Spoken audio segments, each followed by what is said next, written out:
ಶಿಕ್ಷಕರ ಎರಡು ಪ್ರಮುಖ ಸಂಘಟನೆಗಳು, ಒಂದು ಕರ್ನಾಟಕ ರಾಜ್ಯ ಪದವಿ ಪೂರ್ವ ನೌಕರರ ಸಂಘ, ಸನ್ಮಾನ್ಯ ಸಾಹೇಬಗೌಡ ಗೌರಿ ಅವರು ಈ ಜಿಲ್ಲೆಯ ಅಧ್ಯಕ್ಷರು. ಅದರ ಜೊತೆಗೆ ಸನ್ಮಾನ್ಯ ಶ್ರೀ MD ಹೆಬ್ಬಿ ಅವರು ಪದವಿ ಪೂರ್ವ ಉಪನ್ಯಾಸಕರ ಸಂಘಟನೆ ಈ ಜಿಲ್ಲಾಧ್ಯಕ್ಷರು. ಸರ್, ತಮ್ಮೆಲ್ಲರ ಮೂಲಕ ನಾನು ಕರ್ನಾಟಕ ಸರ್ಕಾರಕ್ಕೆ, ವಿಶೇಷವಾಗಿ ಸನ್ಮಾನ್ಯ ಮುಖ್ಯಮಂತ್ರಿಗಳಾಗಿರುವಂತಹ ಸಿದ್ದರಾಮಯ್ಯನವರಿಗೆ, ಎಲ್ಲೋ ಹಳೆಯ ಸಿದ್ದರಾಮಯ್ಯನವರು, ನೈಜ ಸಿದ್ದರಾಮಯ್ಯನವರು ಕಳೆದುಕೊಂಡಿದ್ದಾರೆ, ಆ ಸಿದ್ದರಾಮಯ್ಯನವರ ಹುಡುಕಿ ಕೊಡಿ ಅಂತ ಹೇಳುವ ಸಲುವಾಗಿ ಇವತ್ತು ಈ ಪತ್ರಿಕಾಗೋಷ್ಠಿಯನ್ನ ಕರೆದಿದ್ದೀನಿ.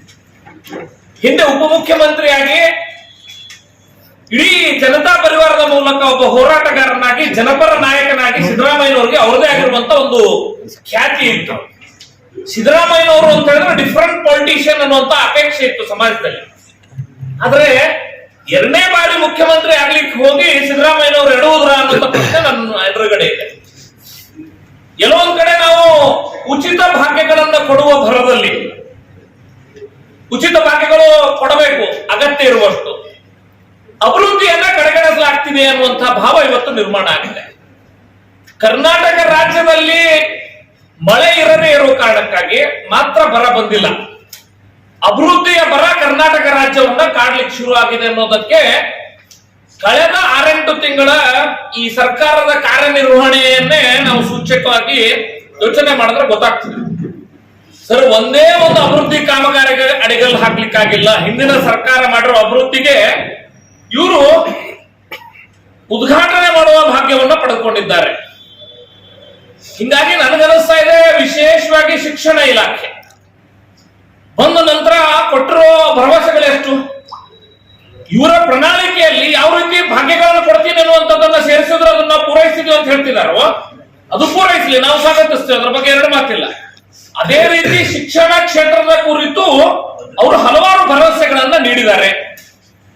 ನಾವು ನೈಜ ಸಿದ್ದರಾಮಯ್ಯನವರಿಗೆ ಪ್ರಶ್ನೆಯನ್ನು ಕೇಳ್ತೇವೆ, ದಯವಿಟ್ಟು ನಿಮ್ಮ ಸರ್ಕಾರ ಕೊಟ್ಟಿರುವ ಭರವಸೆಗಳನ್ನ ಯಾವಾಗ ಈಡೇರಿಸ್ತೀರಿ ಎನ್ನುವಂತ ಮಾತು.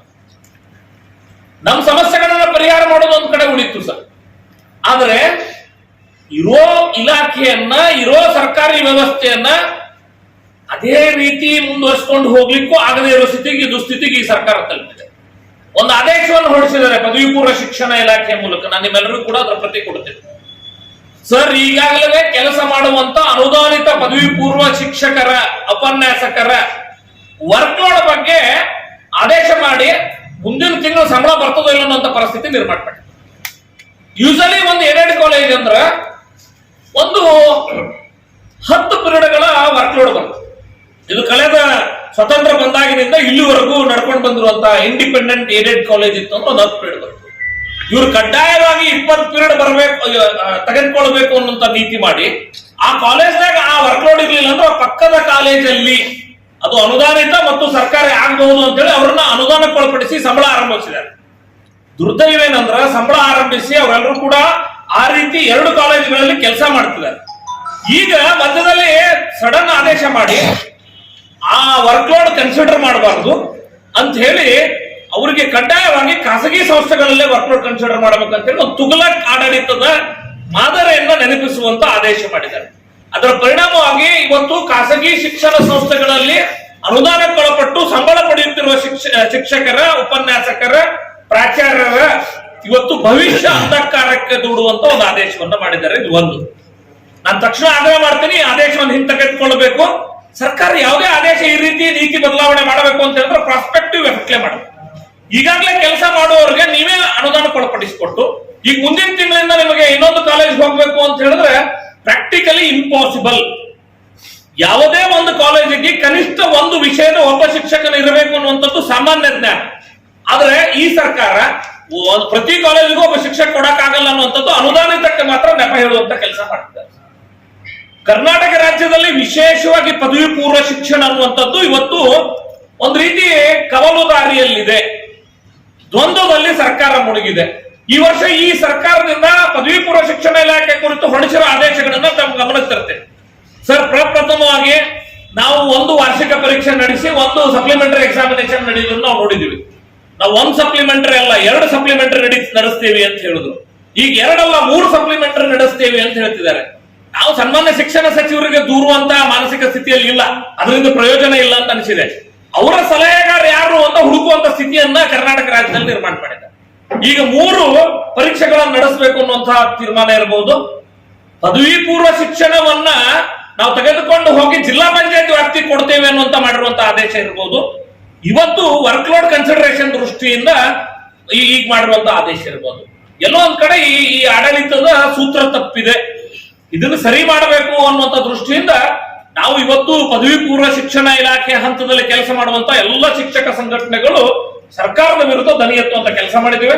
ಈಗಾಗಲೇ ಫ್ರೀಡಂ ಪಾರ್ಕ್ ನಲ್ಲಿ ಒಂದು ಸುತ್ತಿನ ಹೋರಾಟ ಆಗಿದೆ ಸರ್.